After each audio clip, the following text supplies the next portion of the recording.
Shalom guys, apa kabar? Saya senang ketemu kamu di video saya kali ini. Dan video saya kali ini saya pengen beri judul Saya Dihinggapi Roh Takut dan Khawatir. Ya, kalian tahu nggak di Alkitab itu banyak yang tercatat tentang roh-roh. Ya, saya mungkin bacakan sedikit. Ada roh pemecah, roh penyesat, roh dusta, roh takut, roh najis, roh perbudakan, roh antikristus, dan roh-roh yang lain, ya kan? Ternyata banyak roh-roh yang ada tertulis di Alkitab, yang ada di hidup kita sehari-hari ini loh, ya, yang ada di dunia ini, yang mungkin hidup bersama-sama dengan kita, ya, kira-kira gitu. Nah, mungkin ada roh-roh lain yang tidak tercatat di Alkitab. Contoh, roh zina, ya, roh kecelakaan, roh kebangkrutan, roh miskin, ya, roh sakit penyakit, roh perselisihan atau roh pertengkaran, dan lain-lain. Nah, contoh. Kalau kamu dihinggapi roh perzinahan, maka hidupmu itu akan selalu berzina. Kalau kamu dihinggapi roh kecelakaan, maka kamu akan sering mengalami kecelakaan. Oh ya, saya serius nih. Kalau kamu dihinggapi roh kebangkrutan, maka kamu kerja apapun gak pernah berhasil. Kamu akan bangkrut terus. Kalau kamu dihinggapi roh miskin, walaupun kamu sudah rajin, sudah bekerja keras, kamu gak bisa kaya, kamu tetap miskin. Jadi roh ini sangat merusak, roh-roh jahat ini sangat menghancurkan hidup kita, merongrong hidup kita. Makanya gak heran iblis dikatakan bahwa iblis datang untuk mencuri, membunuh, dan membinasakan. Ya, roh-roh jahat ini adalah antek-anteknya iblis. Ya, maka dari itu saya pengen sharing supaya kamu tahu, mungkin kamu sedang dirongrong oleh roh-roh tertentu. Ya, suatu kali, tapi memang saya sebelum ngomong suatu kali, saya pengen kasih tahu gini. Tapi nggak semua ya, nggak semua itu karena roh.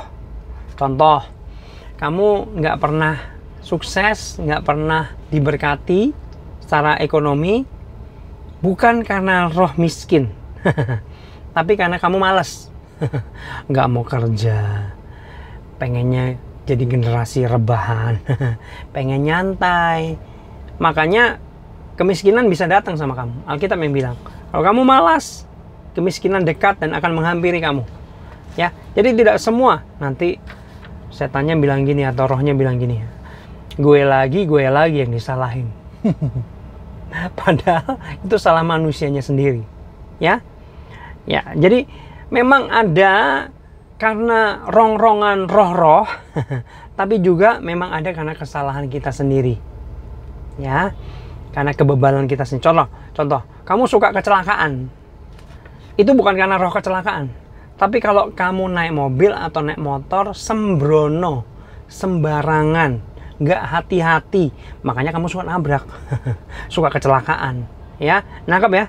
Tapi memang ada roh-roh yang merongrong. Oke, langsung saja.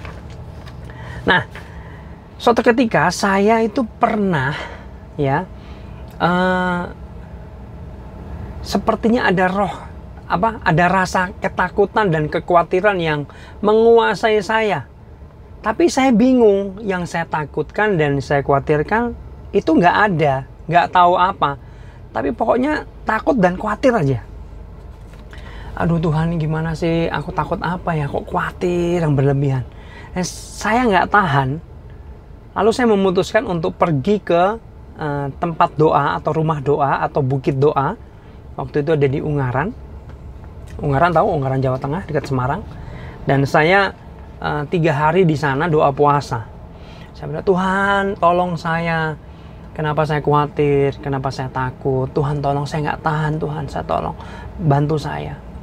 Saya doa puasa di sana 3 hari. Hari ketiga, hari terakhir, saya seperti nggak dapat apa-apa. Padahal udah puasa, udah doa sepanjang-panjang hari. Dan saya udah bawa tas, udah mau pulang. Sebelum saya pulang keluar dari rumah bukit doa itu, saya memutuskan untuk masuk dalam gua doa. Itu ada gua-gua untuk berdoa. Saya taruh tas saya doa untuk pamitan lah ya, doa sebentar mau pulang gitu ceritanya. Nah, ketika saya Tuhan, saya mau pulang, Makasih Tuhan, walaupun saya nggak dapat apa-apa, ya terima kasih lah Tuhan. Tapi tiba-tiba Tuhan seperti membuka mata roh saya, mata batin saya, mata rohani saya, dan saya ngelihat di punggung saya ini, ya di punggung saya ini, itu seperti hinggap kelelawar besar. Kelelawar yang gedenya seperti orang juga, itu hinggap gede. Tapi anehnya kepalanya 2. Warnanya gelap seperti abu-abu. Ya, kepalanya 2. Lalu saya bilang, Tuhan ini apa nempel di saya? Dan seperti Tuhan ngasih pengertian bahwa itu adalah roh takut dan roh khawatir. Ya, mungkin penglihatan saya bisa salah, tapi itu yang saya lihat, yang saya rasakan. Badannya 1, kepalanya 2. Lalu saya bilang, Tuhan diapain? Lalu Tuhan bilang, usir. Terus saya ambil gini, dalam nama Yesus pergi. Nah, tiba-tiba dia lepas, dia pergi. Dan kalian tahu, saya merasakan hidup saya enteng banget. Seperti nggak ada beban yang sebelumnya. Saya nggak pernah takut lagi, saya nggak pernah khawatir lagi. Saya dibebaskan. Dalam hati saya, ya ampun, ini toh yang selama ini merongrong hidup saya. Kurang asem bener. Ketika saya dilepaskan itu, hidup saya enteng banget, ringan banget. Saya menikmati hidup saya kembali. Dan sejak itu, saya tidak pernah takut. Saya tidak pernah khawatir lagi. Saya dibebaskan, saya merdeka. Saya pengen ngomong sama kalian semua yang nonton video ini. Ayo koreksi dalam hidupmu. Apakah ada roh-roh tertentu yang merongrong hidupmu? Yang menghancurkan hidupmu?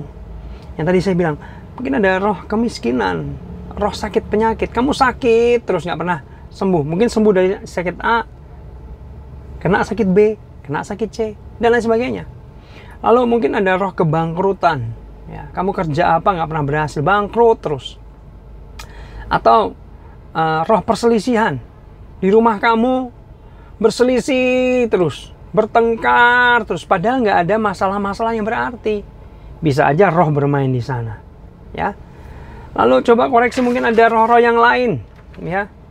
Roh dusta, sukanya bohong, dikit-dikit bohong. Ya, atau roh najis, suka yang berbau-bau okultisme, berbau-bau dosa, suka hal-hal yang najis. Dan itu mungkin ada rohnya. Ya. Coba koreksi apa yang sedang dihancurkan iblis dalam hidup kamu. Ya, tapi ingat, tidak semuanya dari roh-roh jahat atau dari iblis. Itu bisa saja kesalahan kamu yang tadi saya bilang. Ya, mungkin kamu malas, jadi kamu nggak bisa sukses. Atau kamu suka rebahan, ya, kamu nggak mungkin kaya. Ya, atau nggak hati-hati kalau naik motor, naik mobil, sehingga kamu sering kecelakaan. Itu bukan roh kecelakaan, itu kesalahan kamu sendiri. Ya, saya pikir itu berdoa sama Tuhan. Lalu kira-kira Tuhan kasih arahan apa yang harus dibereskan. Boleh saya berdoa buat kamu yang pengen didoakan? Silakan taruh tanganmu di dada. Saya pengen berdoa. Bapa, dalam nama Yesus, saya berdoa buat teman-teman yang menyaksikan video ini, yang menaruh tangannya di dada, yang butuh didoakan ya Tuhan. Hamba berdoa buat mereka. Kiranya Engkau membantu mereka menemukan kira-kira ada roh-roh apa yang merongrong hidup mereka, yang sedang menghancurkan hidup mereka, yang membelenggu hidup mereka ya Tuhan, yang sedang iblis bekerja di sana. Tuhan, tolong orang-orang ini. Tuhan, tolong anak-anak-Mu ini ya Tuhan, supaya mereka mendapat ilham, petunjuk dari Engkau, supaya mereka juga dibebaskan ya Tuhan. Dalam nama Tuhan Yesus aku berdoa, setiap orang-orang yang nonton video ini, yang menaruh tangan di dada, yang sedang dibelenggu oleh iblis, yang dihinggapi roh-roh jahat, aku berdoa dalam nama Yesus mereka semua dilepaskan dalam nama Yesus. Mereka saat ini juga mengalami kelepasan yang daripada Tuhan. Dilepaskan mereka, dibebaskan mereka, dimerdekakan mereka. Dalam nama Yesus kami terima kelepasan daripada Tuhan. Amin, amin, amin. Ya, saya pikir itu supaya ini jadi berkat. Thank you, God bless you.